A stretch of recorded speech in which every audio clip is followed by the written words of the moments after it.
Welcome back to episode of car talk. हमारे viewer है अब्दुल-रहमान साहब। उन्होंने हमें कहा कि वो काफ़ी बड़े फ़ैन हैं अकील साहब के और वो काफ़ी सारी वीडियोस देखते रहते हैं। उन्होंने कहा कि एक मेरा सवाल है जो कि मुझे समझ नहीं आ रही। वो उन्होंने ये सवाल किया है कि वो कह रहे हैं कि पहले तो बहरी टाउन के अंदर काफ़ी डिमांड होती थी, कोई घर मिलता नहीं था, खाली कोई किराए पे लेने के घर नहीं मिलता था, कोई ख़रीदने के लिए घर नहीं मिलता था, डिमांड बहुत ज़्यादा होती थी।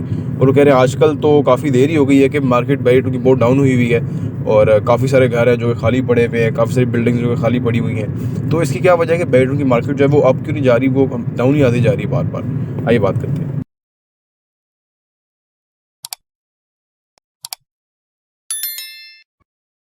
बिस्मिल्लाहिर्रहमानिर्रहीम, अस्सलाम वालेकुम रहमतुल्लाहि व बरकातहू। देखिए जी, कस्टमर मार्केट में कम है और जब कस्टमर कम होता है तो सप्लाई ऑटोमेटिकली बढ़ जाती है। जैसे वो जो फ्रूट्स के ऊपर नहीं बाई कार्ट ये वो जिस तरह है, तो क्यों है वो इसलिए है कि जब लोगों खरीदेंगे नहीं तो वो तो खैर पेरिशेबल आइटम है, वो लोग किसी भी रेट पे बेचेंगे क्योंकि वो होल्ड नहीं कर सकते।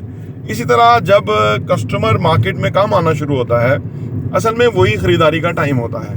आजकल जितने अच्छे प्लॉट या घर या अपार्टमेंट या चीज़ें जो मिल रही हैं, मैं हमेशा पिछला 1 साल हो गया कहते हुए, क्योंकि 1 साल से ही सूरत हाल वर्स्ट होना शुरू हुई है। पहले ठीक थी, मुल्क ठीक चल रहा था, चीज़ें भी नहीं मिल रही थी, मतलब चीज़ें ऊपर को जा रही थी, मतलब प्राइसेस और कीमतें। लेकिन जो ये हुआ रजीम चेंज, उसके अंदर लोगों की जो अफोर्डेबिलिटी है वो कम हुई। रेंट पे इसलिए कि जो घर थे ना, देखिए घर बड़ी चीज़ होती है ना।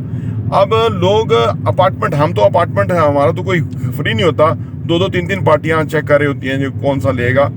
जब अपार्टमेंट के अंदर कम पैसों में काम हो जाता है, लोगों की रहने की नीड पूरी हो जाती है, तो वो घर फिर महंगा पड़ जाता है।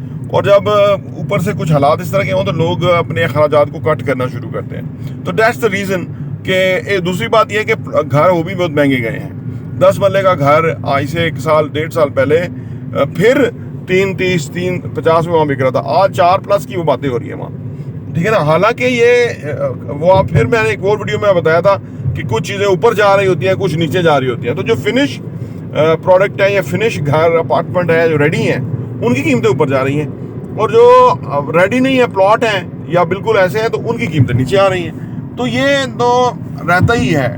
और अभी जबकि ये मार्केट तेज़ होगी तो फिर चीज़ें इस कीमत में मिलना मुश्किल होंगी, जो कि ये हमेशा से ऐसा है। रियल एस्टेट में ना डिमांड सप्लाई का चक्कर चलता है। जब डिमांड बढ़ेगी ना, फिर आप देखिएगा कि फिर वही चीज़ें कहाँ से कहाँ पहुँचेंगी। सिर्फ ये जो इकोनॉमिक स्टेबिलिटी है ये ज़रूरी है। हालांकि ये मिसमैनेज हुआ इस गवर्नमेंट से, IMF को डील करना। अगर ये पहले ही उल्टे सीधे बयान ना देता इसहाक डार और IMF से डील हो जाती, तो जो $6 अरब हमें दोस्त मुबारक से मिलने थे वो उसके साथ कंडीशनल हैं। तो वो अब वो IMF कहता है कि पहले वो $6 अरब लाओ ताकि मैं आपका जो करंट अकाउंट डेफिसिट है उसको मैं बराबर देखूं, तो मैं पैसा दूंगा आपको प्रोग्राम में कंटिन्यू करूं। अब वो मुमालिक कहते हैं, वो हम पे ट्रस्ट नहीं कर रहे, वो कहते हैं जी पहले IMF दे तो फिर हम आपको पैसे देंगे और उसी तरह की हम चीज़ों शराइत पे देंगे कि वो अगर ओके करेगा तो फिर है। अब ये कैश 22 हुआ है और ये मैनेज ही नहीं हो रहा, इसहाक डार से भी और शहबाज शरीफ से भी नहीं मैनेज हो रहा, और जो लेके आने वाले थे वो उन्होंने भी बड़ी कोशिश की है लेकिन नहीं मैनेज हुआ। अभी इसहाक डार अमेरिकन सफीर को यहाँ कह रहा है, तो वो मामला उलझ गया है। और जो गौस बख्श पाशा जो है, वो जो खातून है सेक्रेटरी ख़जाना, वो तो कह रही है कि वो हमसे मुंह मोड़ चुके हैं और वो अब IMF जो वो नहीं हमारे साथ काम करने के लिए रेडी। तो अब आप इस नहज पे उसको ले गए हैं, तो वो मामला उलझ गया है। अगर ये मामला उलझता ना, भले इलेक्शन ना होते, लेकिन ये मामला सुलझ जाता और ये पैसे आ जाते, जो कि $6 अरब वो आने थे और $1.1 अरब, ये $6-7 अरब। अब भी हमें अगले 3 महीनों में ये $6-7 अरब चाहिए हर सूरत, फिर हमारा सर्वाइवल है। तो आप देख रहे हैं कि इकोनॉमी की जो सूरत हाल है वो मिसमैनेज हुई है असल में, क्योंकि पहले पॉलिटिकली क्योस हुआ, उसका बहुत तमाशा, और ये लोग इमरान खान को गिरफ्तार करने और उसको नीचा दिखाने पे लगे रहे।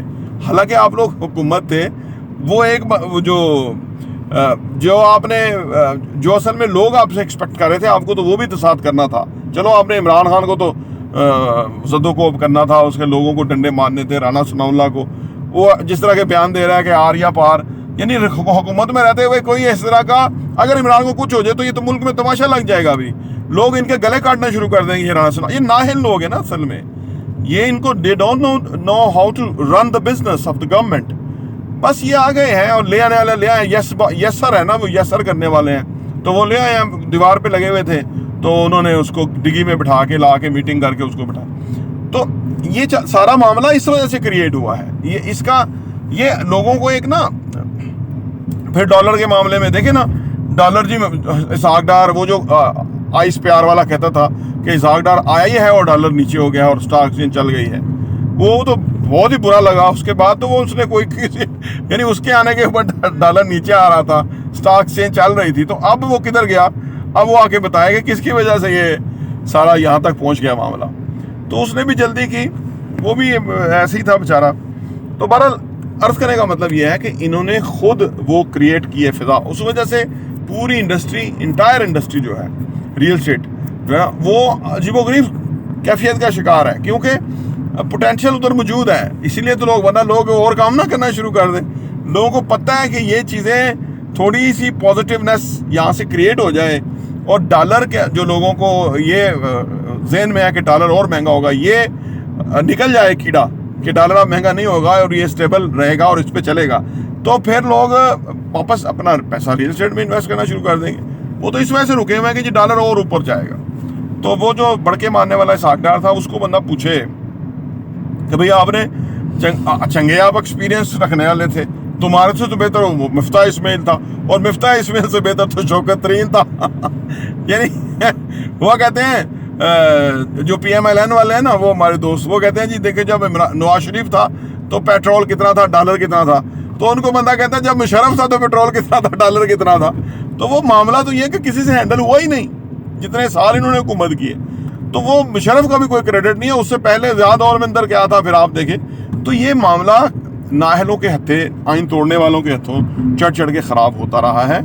अब जो है ना वो यानी अनफ इज़ अनफ, अब लोग समझ गए, अब लोगों को पता है कि कौन नाअहल है, जिनको पता ही नहीं मामलात का, और वो आके लोगों के फैसले करते हैं और लोगों को रोटी के लाले पड़ गए। 8-9 बंदे आटे लेते हुए शहीद हो गए, मैं समझता हूँ। और वो कातिल तो ये हुकूमत ही है, इन्हीं के सर के ऊपर कत्ल का वो बनेगा अल्लाह की बारगाह के अंदर। यहाँ तो ये वो जो फायज ईसा के साथ वो भी चोर है, ये भी चोर है, सब मिल के आपस में जमा तफरीक बराबर कर रहे हैं। लेकिन इनको नहीं अंदाज़ा कि ये असल में इसके इफ़ेक्ट कितने होते हैं। इसके बड़े दूरस इफेक्ट होते हैं हुकूमतों के मामले के ऊपर, मतलब लोगों की ज़िंदगियों का मामला होता है। इस वजह से ये मामला रियल एस्टेट में क्रिएट हुआ है, वरना रियल एस्टेट तो बेहतरीन चल रही है और उसमें पोटेंशियल है, लोगों की रिक्वायरमेंट है, मतलब वो तो एक पूरी प्रॉपर इंडस्ट्री इवॉल्व हो गई है।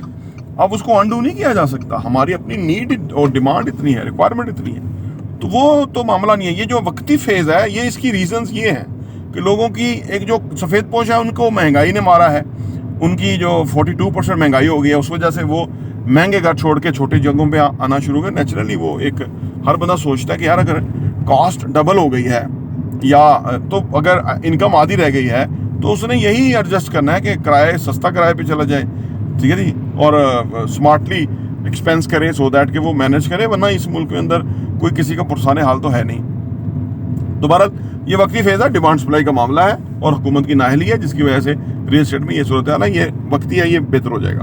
प्रॉपर्टी इंटरव्यू देखने का बहुत बहुत शुक्रिया।